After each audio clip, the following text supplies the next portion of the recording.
don't require it, but anytime you see something like that, you definitely, make sure your presence is known. So even if you want to get in the line of sight of the guy, so let's say he's standing here talking to a guy, I want to make sure that I'm right there. So when he's looking at my brother, he can see me in the background, and he's like, "Oh, Silva's over there, so I can't do anything because God forbid I try something." He sees it, he'll call it in. Next thing you know, I got 12 guys on me. Like they don't want problems. That's They a will fact. fight. They will fight it out for as long as they can. But as soon as we all show up, they're like, "All right, I'm done." Hands behind Really? their back, they're ready to go. 9 times out of 10, actually, we'll take 95 out of 100. Like, we're going to make that percentage higher. 95% of the time, they're going to stop immediately. Other, like, the other 5%, it could be personal. Whatever beef he has with this guy is more important to him than whatever the consequence is. So he's going to continue hitting and hitting and hitting. But, there's been situations where I'm standing probably like 20 feet away, and I see this big dude, this little guy. And granted, these guys joke around a lot. And I'm not familiar with this unit, so I don't know who's friends and who's foes and stuff like that. The little guy went right up to the big guy and like chest to chest, like hit him, like try to hit him like that. It was more like chest to stomach because the guy was so big. Talk And I nice. laughed. Yeah, I laughed to myself. Granted, I'm wearing a mask. It was during COVID when it was like crazy. So I'm laughing. I'm like, that's funny. Like, if he was being serious, this guy would knock him out. Split second, he goes boom, hits him. The guy spins around 180 and just falls down. Guy gets on top of him and just keeps hitting. I had a CO next to me. He calls on the radio. As soon as we had, I want to say like 4 guys in there, the guy immediately stopped, put his hands behind his back because, again, you don't want to get pepper sprayed. You don't want to get grabbed and thrown to the ground. So whatever he did, he took care of it, and then he put his hands behind his back and he was done. A week later, they let him out of the hole. He saw me. He goes, "Silva, sorry for that." And I was like, "What are you talking about?" He goes, "That time I hit that dude, I looked at you. You seemed like you didn't know what to do." And I was like, that was my first time seeing another guy hit, a big man hit a little guy like that to the point where he was knocked out and all that blood everywhere. I was like, that was new to me, but he knew it. He was like, "Yeah, I just had beef with him, so I took care of that." But he like apologized to me because I had to be the one to stand there and basically see it happen. Because some of these dudes, believe it or not, they think about the CO before they do something. They'll be like, what can I do where I don't get this guy in trouble because this dude seems decent? You know what I'm saying? And a lot of guys are like that. They'd be like, yo, CO, like, I respect you. I apologize for if what I, So, see if I get on track here. So there's different rules. So, like, at certain points of the day, there's something called a count time. So, like, I go around, I have to count how many bodies I have. I know I should have 56. So when I get up, I better count 56. If I count 55, we have a problem. You know what I'm saying? Luckily, it's never happened, but so you go around and you count them. But sometimes there's like some rooms where like there's like a little gap on the other side, and the guy could be over there, using the toilet, sitting down, whatever. So sometimes you'll miss them, or they'll be sitting down in their bed, not standing up and stuff. Some of them afterwards will come right to the office and be like, "Yo, I'm sorry. I know you said it was count time. I have my headphones in. I didn't hear you. I apologize." Like, some of them are like that. Some of them don't care. Some of them will argue with you. See, in my mind, I'm thinking they probably doing that though because it's like maybe they do run across those COs that like when they want to be upset with them and handle them a certain way, they probably do the most. So they're like, you know what? I don't want this CO maybe to wild out on me, so I'm going to apologize. Maybe I don't know. Is it like that? Yeah, no. There's certain guys where they know if somebody's working, they know their tendencies.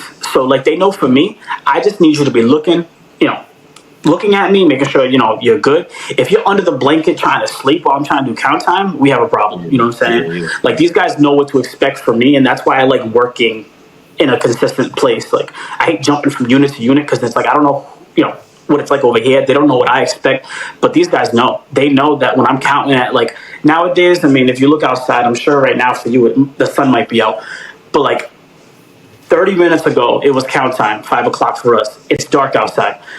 So they know they better turn that light on.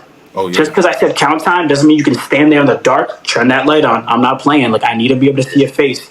Because God forbid, you got a black eye or a broken nose or something like that. I got to make sure I report that stuff. I got to make sure that whoever did it to you is held accountable for it. So at the end of the day, the inmates don't pay me. DOC does. So the DOC needs me to make sure everybody's healthy. Whether I like you or not, I got to make sure you're safe. Yep. You know what I'm saying? At the end of the day, I got a job to do. Now, just because you just said that, do you have like inmates that like you really just don't like because of their behavior or whatever they do? Like, is there people that get on your nerves? Because I feel like I'm one of those people where it's like, listen, I got a short temper. If I gotta handle you and I gotta follow certain rules, I need you to follow certain rules. If you don't, you're making my life hard. I'm gonna be on you. Now I'm gonna be on you. I'm really like that. So like, do you have people that Yeah. like yo, this person, you better not act up today, yo, because that's it's a tough Well, one. yeah. So they're in there in prison because they did something wrong. Yeah. Sometimes, because you have a lot of time in your hands, you might get curious and try to figure out what they did. And that's the first thing I Yeah, gotta say. If you ever time start on this job, never look it up. You never want to know what they did, man. You never want to get the details really. of it. Because sometimes it's ugly and you look at it and the next thing you know, you see that guy and you just remember that he did this to this person or whatever he did. I don't want to say it too much in detail. I It's a got you. sensitive topic. It might affect people differently, but like, Got you. it's just, you look at him, you're like, I don't like you, man. I don't like you. But you don't run in there and like, all right, I'm going to pick on him today. I'm going to pick on him today. I hate you. You know what I'm saying? You don't do that. Yeah. But you just kind of give them a shorter leash. You know what I'm saying? Like, and sometimes you just have to tell them straight up. Like, I've done it before where I'm like, yo, every time I come into work, you always try to make things difficult. I tell you to do something and you drag your feet. You know what I'm saying? Stuff like that. So I'll tell them straight up, like, listen, I'm done. Like, I have no patience for you. If you mess up, you are getting written up and you're getting kicked out of here. Like, I'm not playing. You know what I'm saying? Because at the end of the day, I'm in there for for the most part. The unit that I'm in, I work 16 hours a day in it. You know what I'm saying? If I'm being there for 16 hours, I'm not dealing with you for 16 hours, always yelling up the stairs or always, Who got when you're time for playing that? dominoes, you're grabbing the dominoes and you're slamming it on the table, and I'm not trying to hear that over and over again. Like, there's Oh, certain well, things listen. that get me mad. I gotta stop you though. You know what I'm saying? There's a lot of people looking at you crazy right now, talking about, yo, this is what we do with dominoes. That's how you play. So you might have that might just be his way of doing it, like everybody else. And see, Hopefully, I no one's think hitting that thumbs down button because I said that. You know what I'm saying? I'm not trying to hurt your channel, but you do think what you about it. gotta You're do. sitting there, and all of a sudden you keep hearing it. I don't have anything here to slam, but like constantly, like, and then Yeah, they're yelling and that's stuff my like that. It's like, I noise, get man. it. You get intense, but at the same time, you're in a building with 55 other guys. Some of them Yeah, might be trying to just meditate and just chill. God knows the CEO's trying to chill. You know what I'm that's saying? You just gotta be see, respectful of others. That's all. I'm just gonna look at it like that's a personal pet peeve of yours because I feel you. I don't want to be sitting around hearing loud noises all day, especially with people yelling and stuff. Like we grew up in a Cape Verdean household. My grandparents on the third floor, you could hear them from outside, like Absolutely. slamming on the table, yelling like. So that stuff does get annoying. But man, that's crazy. So like, Trust me, I can hear them from the third floor. yeah, Dudes on the third floor yelling. I'm on the first floor. I can hear them. And then when they come downstairs, I'm like, come on, man, just chill, chill. But at the yeah, same yeah, time, you got to think about it. If somebody higher up, a sergeant or lieutenant, happens to be walking outside my door and they hear all that stuff, they're just going to be like, yo, Silva has no control over his unit right now. Like, it's loud, it's bumping. Like, it sounds like there's a party going on there. You don't want that yeah, attention. And I tell these guys often, like, don't bring attention to me. So like, don't go to the front door and yell at the door like, hey yo, I'm gonna go to the yard later. Hit me up. Like, nah, don't do that. Don't do that. annoying. Wave him over to like a window and go to the window and just kind of like talk to him like we're talking now. Some of these guys Yeah, don't get it and they'll just start yelling. I'm like, yo, you're bringing way too much attention to me right now. I'm trying to fly under the radar, do my 16, and get out of here. Last thing I need is for lieutenant to call and be like, Silva, can you make sure that guy at your front door stops yelling? Can you get him back inside? Like, I don't want that. You know what I'm saying? yeah, So same thing with those dominoes. yeah. Yo, good luck with your dominoes. Get those W's, whatever you gotta do. Win. But just keep it down, please. Yeah. I mean, at the end of the day, you guys are in control. You know what I'm saying? For the most part, like you guys are in control. They're there for a reason. They gotta listen to y'all. You know what I mean? So whatever y'all say goes in my mind. You know what I mean? So if you're not obeying by that, then there's a problem. But I was real curious though, man, because it's like I know there's certain people still dealing with COVID and everything. But like, were you working when like that whole COVID, was breaking out, especially in the cells? Because I was hearing crazy stories from the outside. Yeah. Yeah, well, I was in Plymouth when it came out, and then the closest it hit me was like somebody in Plymouth County had it, and I was like, oh no, I work here. And at that time, I wasn't sure. I'm thinking like they were gonna lock down the entire country, and like no one's allowed to be in the streets and stuff, like Coast Guards everywhere. I was thinking stuff like that, but for the most part, I mean, obviously, it wasn't like that. But in the prison setting, it was pretty strict. Like you had to make sure you had a mask anytime you left the room. You had to keep yourself, socially distanced. And then we had to enforce it, which is tough because we're telling grown men, go to your room, stay 6 feet apart. Like, man, get out of here. You're not telling me what to do. Like, you're not my mother. Like, it was tough. And then when you go to the prison setting, it's even harder because now we're not dealing with these patients. Now we're dealing with actual inmates, dudes who have killed people for less. You know what I'm saying? Yeah. And you're telling them, hey, wear a mask. I was like, I'm all set. All right, cool. You write them up, keep writing them up, keep writing them up, and then eventually they could get moved, they could not. But then again, so many people were disobeying these rules that they didn't have room for all these people. Like you couldn't just put them all in the hole because you had no room in there. You only fit like let's say 60 people in there, but you had 100 and something, misbehaving. It was like you had to pick and choose who you could send over there, and it was tough. But it's crazy. Believe it or not, the COs got in more trouble than the inmates when it came to wearing masks. Dudes were getting suspended left and right. Really? For not wearing it. It was like, where's the accountability? Like they're not, sometimes they're not wearing masks, and then sometimes you're like 6 feet apart, and you're like, all right, I'm gonna pull my mask down. Camera catches you and says, nah, you can't do that. It's like, man, I'm trying to breathe here. Like no one's around me. Let me just pull it down for a second. So they don't even want you. Luckily, it never happened to me. Yeah, luckily it never happened to me. But when COVID was going crazy, dudes were out of work with COVID. The place was locked down. Like there was like little to no movement. Like guys had to stay in their respected houses. Like this, it's hard to describe, but like at Norfolk, it's a bunch of different houses, and then units within the houses. They have to all stay inside, so you can already imagine what it's like to be locked in that setting, 24/7 because of COVID. When you're used to being able to go outside and go play basketball, go play handball, go for a run, work out the gym, stuff like that. So it was tough, but we got past that. It's opened up. Every now and then somebody might pop positive. You just lock down that unit that they're in and force everybody to quarantine. You know what I'm saying? Yeah. But I don't miss the days when it was going crazy because it was tough, man. I heard too many crazy stories, and I'm like, the fact that everybody's locked up together, and then you got the CEOs that gotta sit there and watch them too. And I'm like, yo, there's too many people congested in one area, and if it gets in there, everybody's getting hit with it. Like I just know it. And that's what happened. That's scary. Yeah. That's real scary. It went fast, man. When I tell you, when it first hit us and like the first person popped positive, it was like, oh, that's weird. How are we going to handle this? Because again, this was not something where when they opened prisons, they were like, hey, so if we ever have a coronavirus outbreak, this is what we're going to do. It was like, no, we don't know what to do. Let's all get together and figure it out. You know what I'm saying? Every morning they're like, what do we do now? Now we have 2 positives. Oh, now we have 3 positives.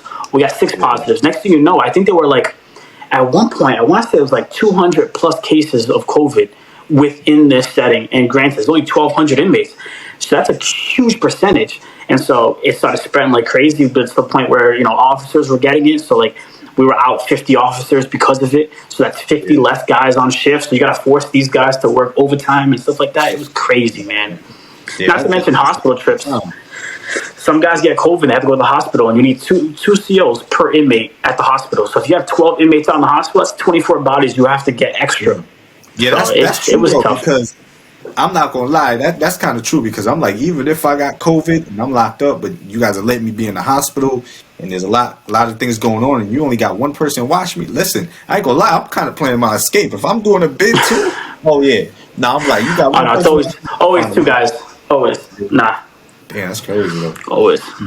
So like, all in all, do you feel like you would suggest this type of, field for somebody who's like even at least slightly interested in it? Do you think this is like a good path they should still take?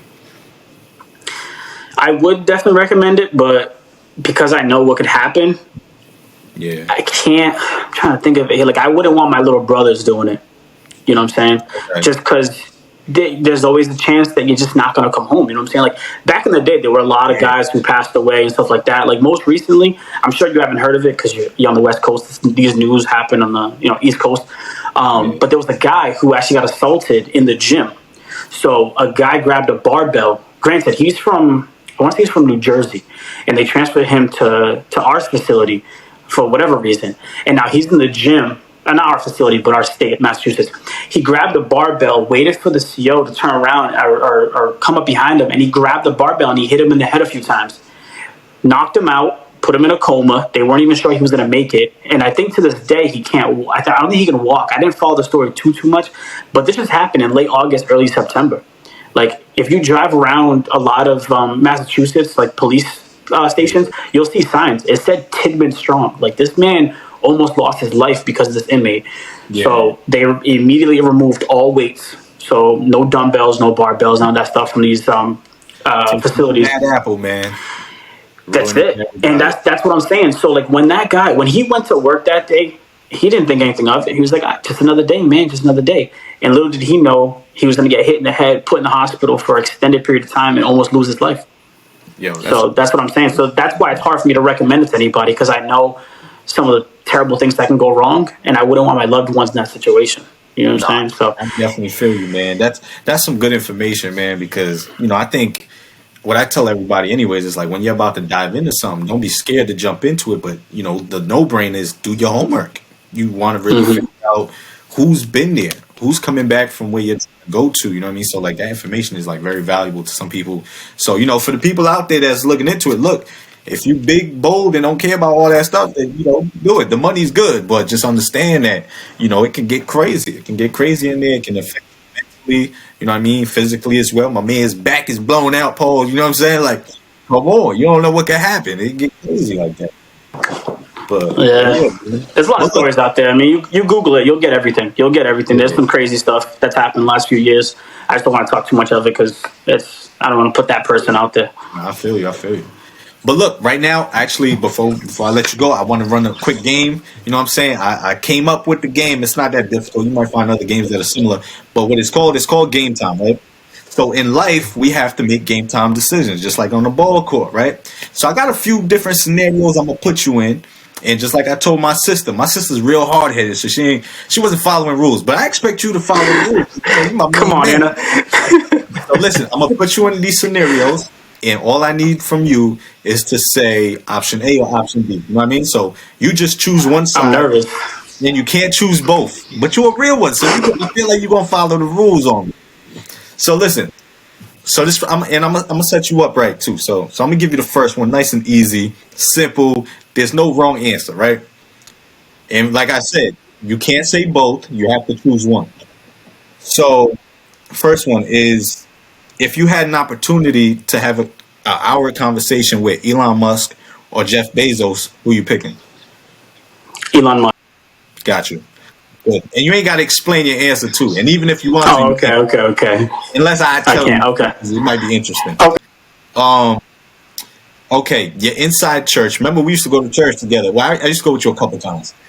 But you're inside church. You're leaving St. Mary's Church, right? You find $500 on the floor. Do you pick it up and leave, or do you give it to the pastor? I pick it up and leave. Oh my God! Look, that you still going to church? Do you want me to explain? No, I don't want to explanation. You can't explain. You're right. Exactly. Right. My decision's right. Just know that. Hey, that's between you and God. All right, listen. All right, you hit the lottery. Are you taking the full payment or you taking the breakdown? Full payment. Full payment? Damn, you give me some. Yeah. Can I explain that though? Am I allowed to explain that? Like, that's gonna bother me. I'll remind you. Okay. Okay. All right. What's the next one I want to ask you here? Okay, cool. So if you have an old friend that you ain't speak to in 3 years and they accidentally cash app you $500, do you send it back to them or do you just act like you never got it? Somebody you ain't send it back. 3 years. Been there, done that. Strangers, I send it back every time. Yeah. See, that's why you a real one. I know you a real one. You know what I'm saying? Listen, you the illest in the game for that. Listen, all right. I'm gonna ask you one more. So, this one. So, okay. So, say you have a dope job, a dream job of yours. You have the position. You've been working in it, in that position for a while, and your girl knows all this, and she applies for your position, and your job fires you to hire her. Do you get mad at her or do you get mad at the job? Get mad at myself? Oh, actually, no, I can't do that. Get mad at the job. Wait, that was an option, right? Yeah. Get mad at the job or get mad at her? Yeah. It's going to be the job. So even though she knows, like, all right, my husband, my boyfriend, whatever, he loves this job. This is his dream job. And even though I'm going to, I like it too, I want to go and apply for his position. I know I'm fighting for his position. She snatches your shit and you just cool with that?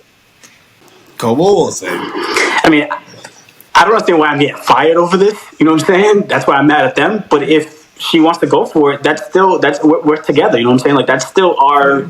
Look, I'm not saying make it about money, but like that's us. We're in this hey, together. let me tell you, I'll find something else. this is what I tell everybody, man. You the realest in the game, man. You know your heart of gold. You know what I'm saying? This is why you got a long life. You're gonna live a long time, man. That's why I hope you get nothing but the Hope blessings so. from everybody in this world, man. You too much of a real. Appreciate that. But listen, yeah. So before I let you go, I know you wanted to explain yourself with what was it, the lottery payments?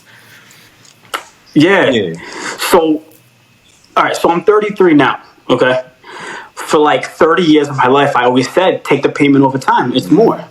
But then I realized, life's short. Like, God forbid something happens when I walk out that door. If I don't have that full amount and I haven't put that towards a house, a car, like got my family what they need, I don't really know how it works, but like I don't think those payments are gonna keep coming to me when I'm dead. Yeah. I don't know if it goes to like your next of kin or whatever, but now I just think about life's too short, so like you have to get that large lump sum, even if it is you go from $1 million to just taking 600,000. It's like that 600,000 is gonna get me that house today versus that million over the course of 20 years, and I only make it to year 6. Yeah. You know what I'm I think saying? the money So definitely that's why I did it plays- that way. Yeah, the money definitely plays a factor in it and where you're at in life for sure. Yeah, I think that's a good way to look at it.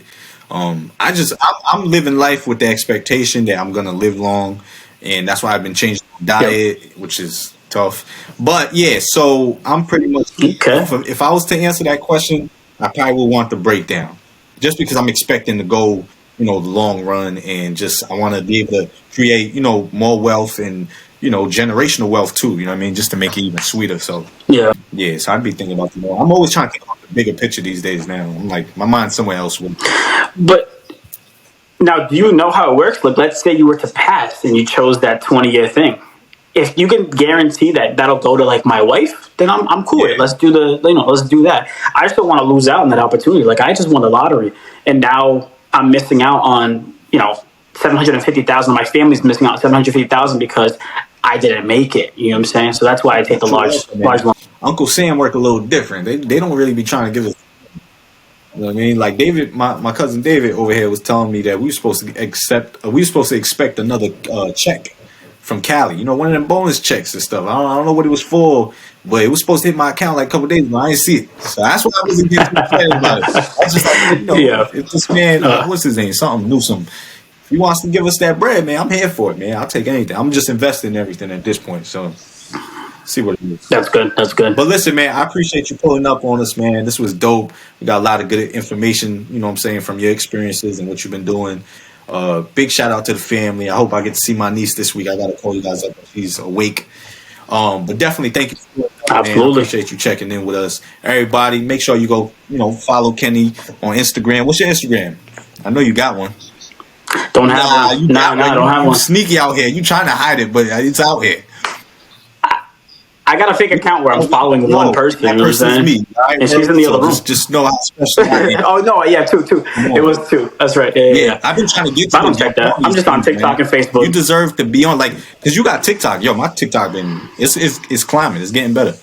But yeah, I remember when I looked at your TikTok and I was like seeing some of the numbers, and I was like, yo, how? I'm like, I want to do that. I got to start posting up some stuff. You still putting up content? I couldn't hear you. Yeah, I was saying, are you still putting up content on your TikTok? No, I'm not. No, but in about a year, when the baby's old enough to do some with me, we'll definitely make some. Yeah, it's dope. I honestly feel like that's your lane, bro. Like I feel like you're such a creator, and you be doing all these like memes and stuff like that. I'm like, yo, you belong on TikTok, man. This is where everybody's gonna love you. Man, seriously, yo, crazy, man. But all right, definitely, man. I'm definitely gonna take advantage. But again, once he's old enough. Yeah, you'll get to that point, man. But anyways, look, don't make it your last time pulling up on us, man. You family forever, man. So we're gonna make sure we spend the block on you. Everybody else, I hope y'all have a great day. Get up and get to it. We checking out. Peace.